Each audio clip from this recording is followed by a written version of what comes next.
Alhamdulillah, di dalam mengkaji kitab Risalatul Mu'awanah, kita masih berada di pembahasan tentang anjuran untuk berzikir kepada Allah Subhanahu wa Ta'ala.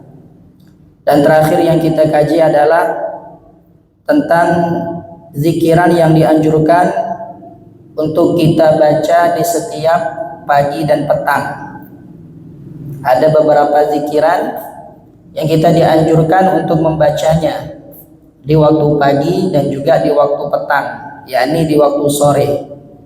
Karena memang waktu pagi dan waktu petang ini merupakan waktu yang kita oleh Allah Subhanahu wa Ta'ala dianjurkan untuk memanfaatkannya di dalam mengingat kepada Allah Subhanahu wa Ta'ala.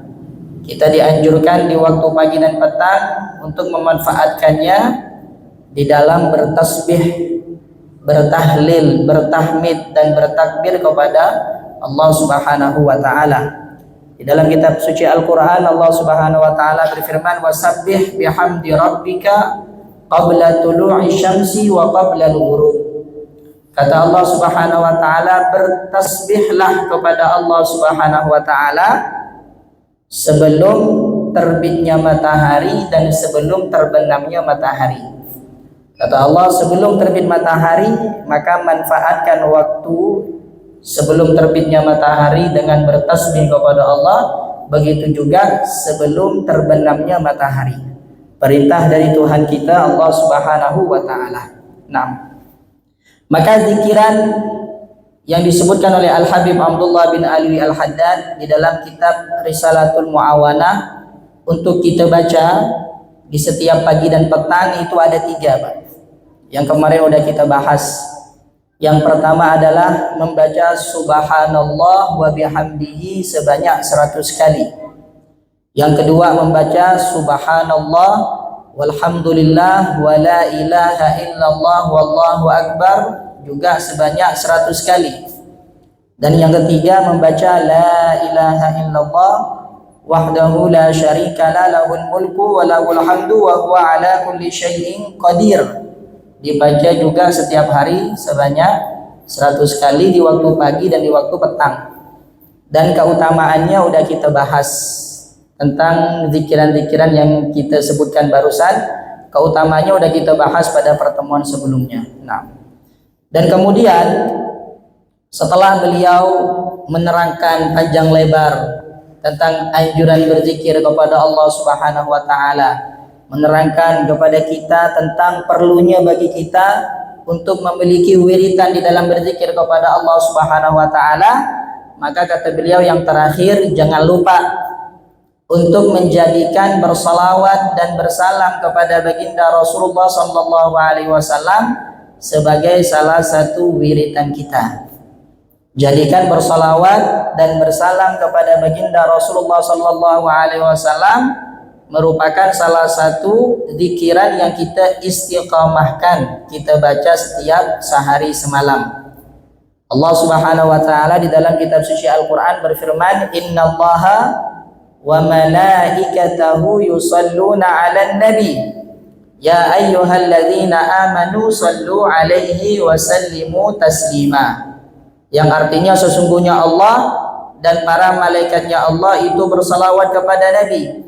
Wahai orang-orang yang beriman, bersalawatlah kalian kepada Nabi dan berikanlah kepadanya salam penghormatan dengan sebenar-benarnya salam penghormatan. Maka dari ini kata Al-Habib Abdullah, perlu bagi kita juga untuk menjadikan salawat kepada Rasulullah sallallahu alaihi wasallam sebagai salah satu wiritan kita, Pak.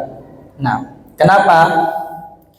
Selain salawat adalah perintah dari Allah Subhanahu wa Ta'ala, maka alasan yang kedua, salawat kepada Nabi Muhammad sallallahu alaihi wasallam ini merupakan perantara antara kita dengan Rasulullah. Yang menyambungkan kita dengan Rasulullah sallallahu alaihi wasallam salah satunya adalah bersalawat. Semakin banyak kita bersalawat kepada Nabi Muhammad sallallahu alaihi wasallam, maka kita akan semakin dekat dengan beliau. Dan Nabi Muhammad SAW ini merupakan pintu kita untuk bisa dekat kepada Allah Subhanahu wa Ta'ala. Allah menjadikan pintu kita untuk bisa dekat kepada Allah melalui Nabi Muhammad. Dan untuk bisa dekat dengan Nabi Muhammad SAW bisa kita lakukan dengan banyak cara. Salah satunya adalah bersalawat kepada baginda Rasulullah SAW. Maka dari itu, di dalam satu hadis Rasulullah SAW bersabda, kata Rasulullah, ahabbukum ilayya wa aqrabukum minni majlisan yaumal qiyamah aktsarukum alayya salatan. Orang yang paling dekat di antara kalian dengan aku dan orang yang paling aku cintai kelak di hari kiamat adalah orang yang paling banyak bersolawat. Orang yang paling dicintai oleh Nabi dan orang yang paling dekat dengan Nabi, kedudukannya nanti di hari kiamat adalah orang yang paling banyak bersolawat kepada baginda Rasulullah SAW. Nah, dan juga dari firman Allah yang kita baca barusan Pak, yang insya Allah semuanya kita hafal. Innallaha wa malaikatahu yusalluna 'alan nabi ya ayyuhalladzina amanu sallu 'alaihi wa sallimu taslima. Dari ayat ini para ulama sepakat bahwasanya hukum bersolawat kepada Nabi Muhammad SAW ini wajib. Hukum bersolawat kepada Nabi Muhammad SAW itu wajib. Kalau udah wajib berarti kita kerjakan mendapat pahala, kita tinggalkan mendapat dosa. Karena Allah secara langsung dan tegas mengatakan di dalam Al-Quran, ya ayyuhalladzina amanu sallu alaihi wa sallimu taslima. Wahai orang-orang yang beriman, berselawatlah kalian kepada Nabi dan berikan salam penghormatan kepada Nabi. Perintah dari Allah Subhanahu wa Ta'ala. Dan yang namanya perintah, kata ulama usul, itu menunjukkan kepada suatu kewajiban. Yang namanya perintah menunjukkan kepada suatu kewajiban. Perintah dari Allah Subhanahu wa Ta'ala, maka yang pertama ulama sepakat bahwasanya bersalawat kepada Rasulullah SAW itu hukumnya wajib. Hanya saja yang berbeda tentang kapan waktunya. Kalau masalah wajibnya semua ulama sepakat hukumnya wajib. Yang berbeda pendapat tentang kapan waktunya. Kapan kita diwajibkan untuk bersalawat kepada Rasulullah SAW? Maka di sini ada beberapa pandangan dari para ulama dan mereka berbeda pendapat tentang kapan kita ini wajib bersalawat kepada Rasulullah SAW. Nah, yang pertama ulama mengatakan bahwasanya bersalawat kepada Rasulullah itu wajib seumur hidup sekali ya. Kapan? Seumur hidup sekali. Yang penting jangan sampai kita ini meninggal kecuali kita pernah bersalawat kepada Rasulullah SAW. Karena seumur hidup sekali saja kita wajib untuk bersalawat kepada Rasulullah SAW supaya kita betul-betul bisa mematuhi perintah Allah. Ya ayyuhalladzina amanu sallu alaihi wa sallimu taslima. Ini kan perintah dari Allah. Kalau ada orang udah balik kemudian meninggal lalu dia tidak bersalawat kepada Rasulullah, berarti dia tidak mengamalkan apa yang telah diperintahkan oleh Allah di dalam Al-Quran. Makanya kata sebagian ulama, minimal sekali seumur hidup kita bersalawat kepada Rasulullah SAW. Dan alhamdulillah insyaallah kita semuanya udah pernah bersalawat Pak ya. Kalau kita ambil pendapat yang pertama berarti kewajiban kita udah gugur. Seperti halnya ibadah haji ya kan. Ibadah haji ini wajib. Tapi seumur hidup hanya sekali. Dan sekarang yang duduk di antara kita ini alhamdulillah ada sebagian yang udah Allah berikan kesempatan untuk berangkat ke Baitullah melaksanakan ibadah haji. Ada yang belum. Semoga yang udah melaksanakan ibadah haji Allah jadikan hajinya haji yang mabrur. Dan yang belum semoga suatu saat Allah Subhanahu wa Ta'ala berikan kemudahan. tidak Allah panggil kecuali telah Allah Subhanahu wa taala berikan kesempatan untuk bisa berangkat ke Baitullah melaksanakan ibadah haji dengan haji yang mabrur. Amin Allahumma amin. Nah, ini pendapat yang pertama. Pendapat yang kedua ini yang cukup ketat, yang cukup keras. Pendapat yang kedua mengatakan bahwasanya bersalawat kepada Rasulullah sallallahu alaihi wasallam itu wajib setiap kali nama Nabi disebutkan. Shallu ala Nabi Muhammad. Nah, ini pendapat yang apa? Yang keras ini. Kata sebagian ulama, setiap nama Nabi Muhammad sallallahu alaihi wasallam disebutkan, maka wajib bagi orang yang mendengarnya untuk bersalawat kepada Rasulullah. Kalau dia dengar nama Nabi tidak bersalawat, maka dia berdosa. Nah, dan beliau mungkin berlandasan para ulama yang mengatakan wajib untuk menyebut dan bersalawat kepada Rasulullah sallallahu alaihi wasallam setiap mendengar nama Nabi, mungkin berlandasan dengan hadis Nabi Muhammad sallallahu alaihi wasallam, al-bakhil man dzukirtu indahu falam yusalli alayya. Kata Rasulullah, orang yang pelit, orang yang kikir adalah orang yang ketika namaku disebut lalu dia tidak bersalawat. Dari hadis ini ulama mengatakan bahwasanya bersalawat kepada Rasulullah wajib setiap kali nama beliau disebutkan. Nah, dan yang berpendapat ini adalah Imam Tahawi, namanya Imam Tahawi. Beliau berpendapat bahwasanya bersalawat kepada Rasulullah wajib setiap kali nama beliau disebutkan.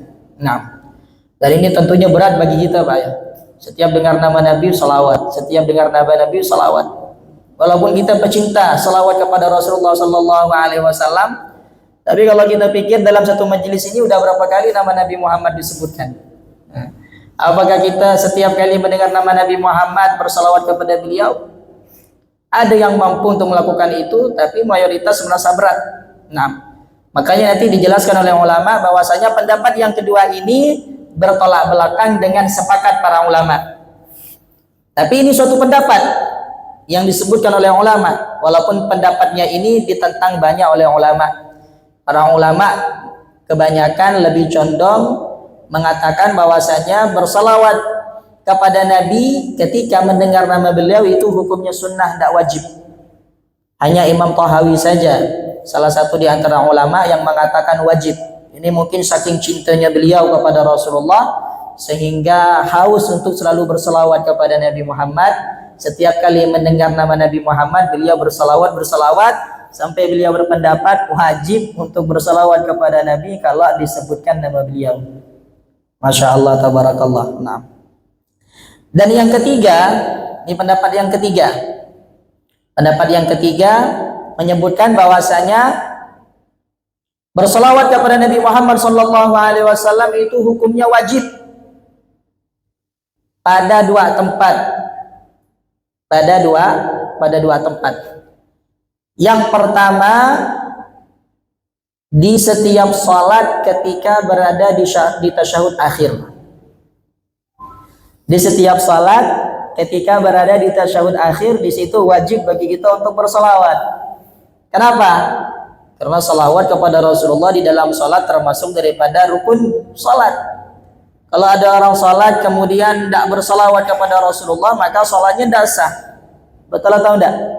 Nah, at-tahiyyatul mubarakatus salawatut thayyibatu lillah. Assalamu alayka ayyuhan nabiyyu wa rahmatullahi wa barakatuh. Assalamu alayna wa ala ibadillahi salihin. Ashhadu an la ilaha illallah wa ashhadu anna Muhammadar Rasulullah. Allahumma salli ala sayyidina Muhammad wa ala ali sayyidina Muhammad.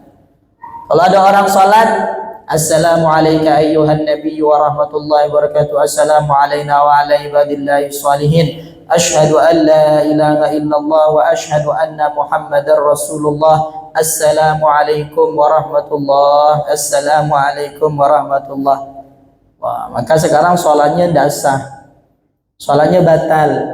Kenapa?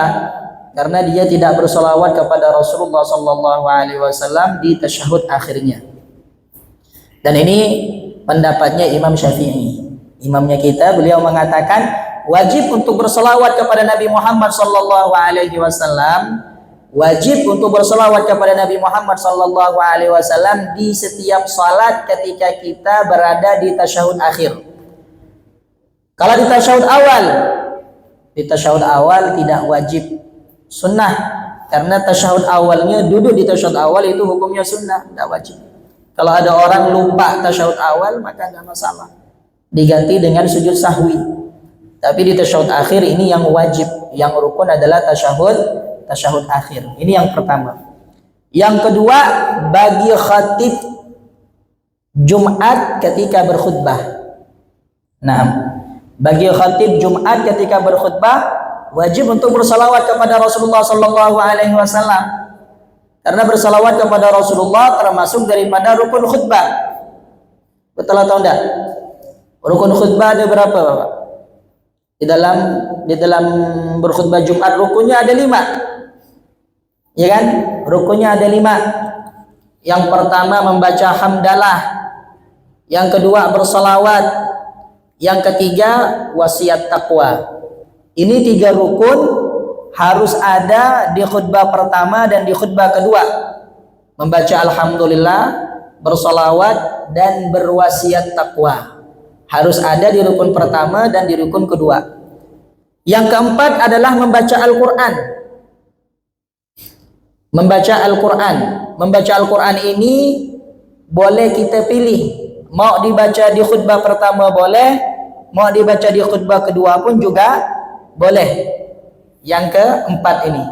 Dan yang ketiga adalah berdoa untuk kaum muslimin dan muslimat.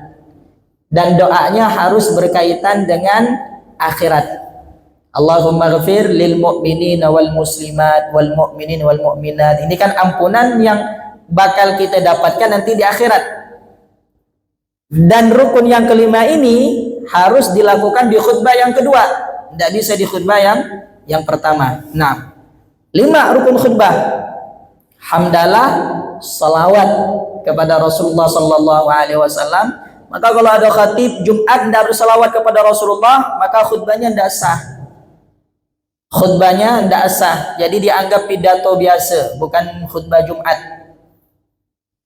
Tidak menjadikan sholat Jumatnya sah dengan khutbah yang dia lakukan kalau dia tidak bersalawat kepada Rasulullah sallallahu alaihi wasallam. Nah, dan yang perlu kita garis bawahi di dalam khutbah Jumat bahwasanya mengucapkan 2 kalimat syahadat ini tidak termasuk rukun.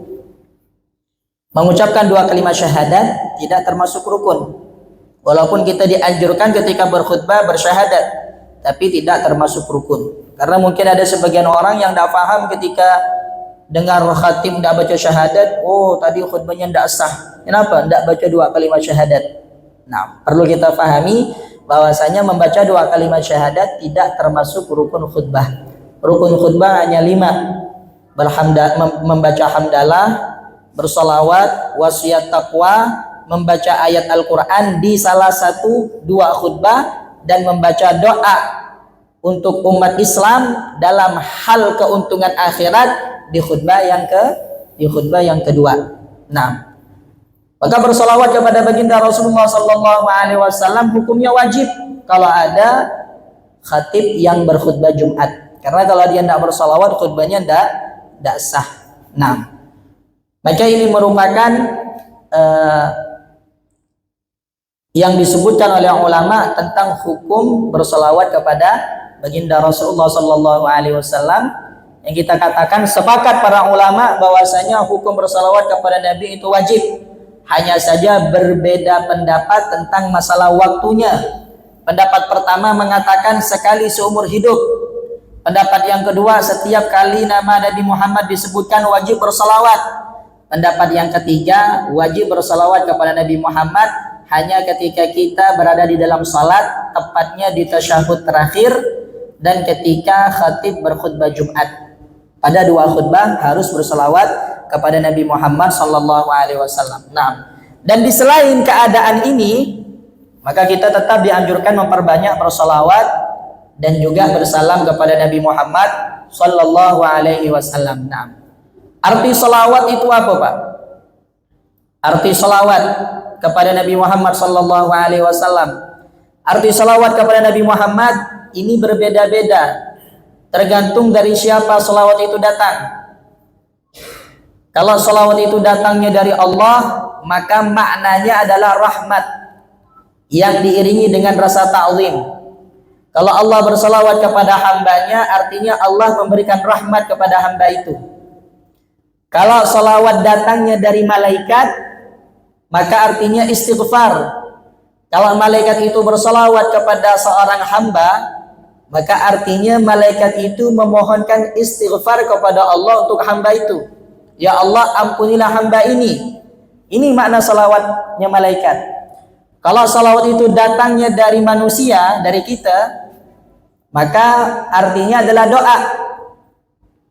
Artinya adalah doa kebaikan. Ketika kita bersalawat, kita bilang apa, Pak? Allahumma sholli ala sayyidina Muhammad. Betul enggak? Itu apa itu? Itu kan doa. Ya Allah, berikanlah salawat kepada Nabi Muhammad. Jadi sebenarnya kita itu tidak ngasih salawat. Kita itu berdoa dan memohon kepada Allah supaya Allah memberikan salawat.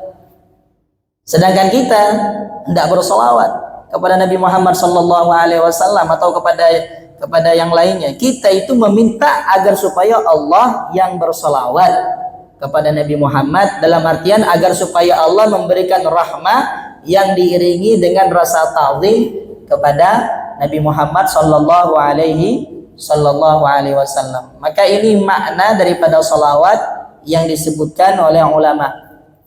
Tergantung dari siapa salawat itu datang. Kalau datang dari Allah, maknanya rahmat diiringi dengan rasa ta'zim. Kalau datangnya dari malaikat, maknanya istighfar. Dan kalau datangnya dari manusia, artinya doa. Artinya doa. Nah, maka dari itu salah satu makna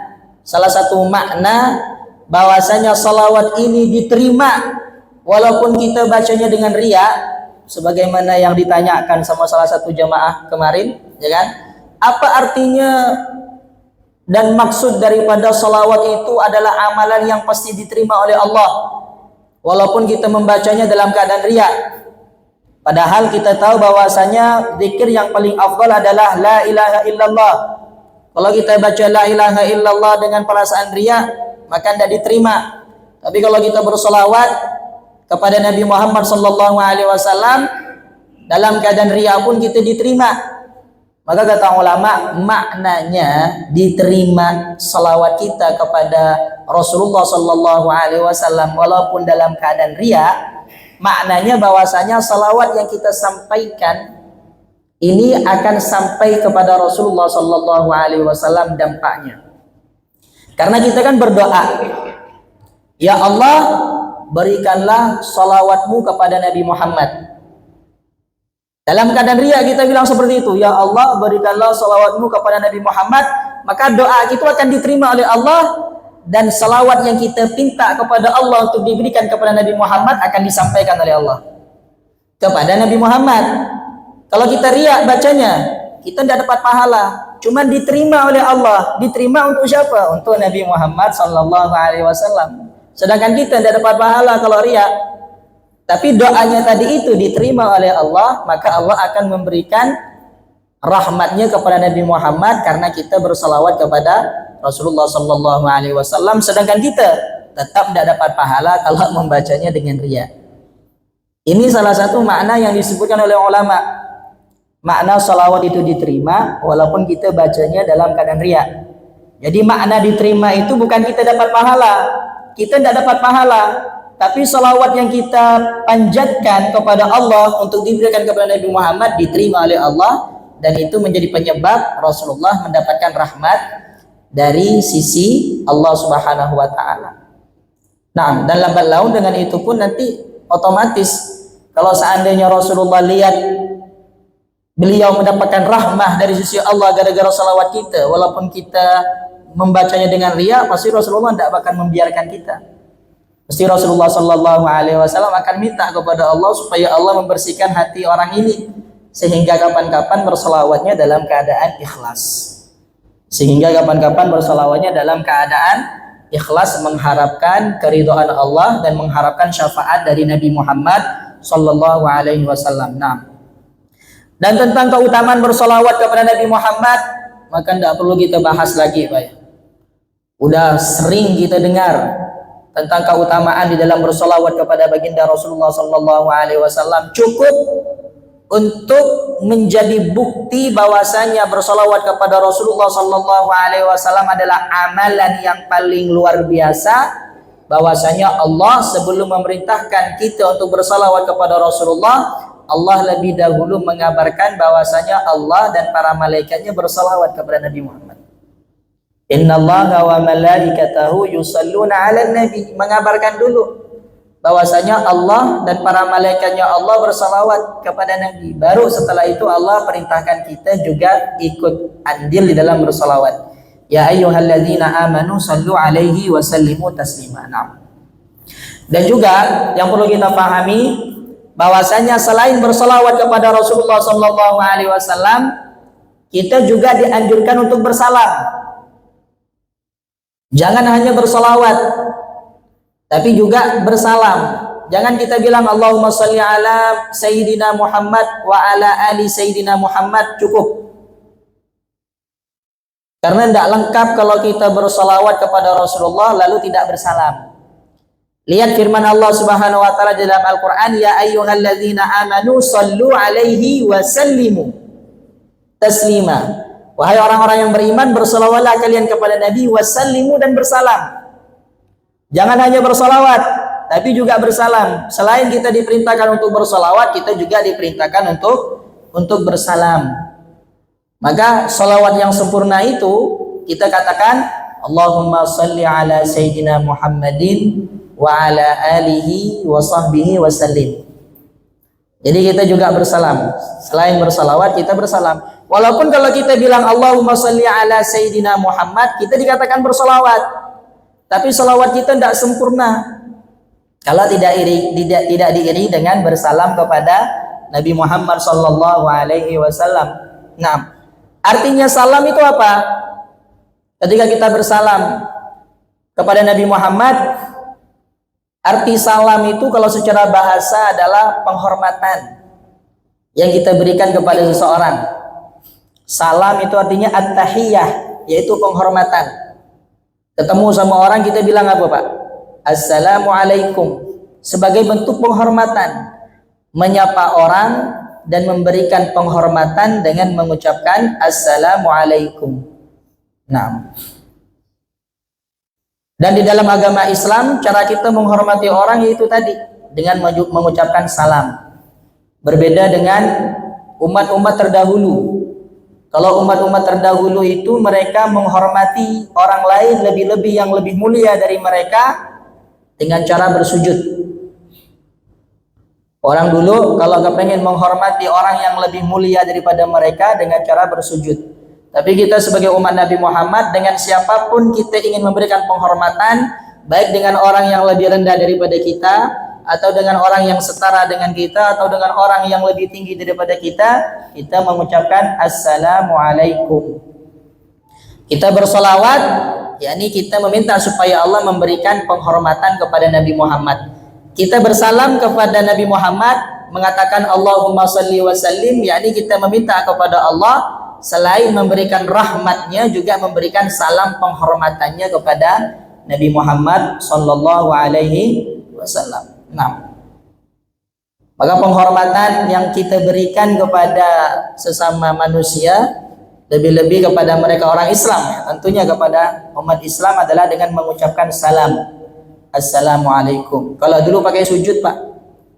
Nah, sebagaimana yang terjadi pada ayah kita Nabi Adam, ya kan? Nabi Adam, Allah Subhanahu wa taala memerintahkan para malaikat untuk bersujud kepada Nabi Adam, bukan sujud ibadah.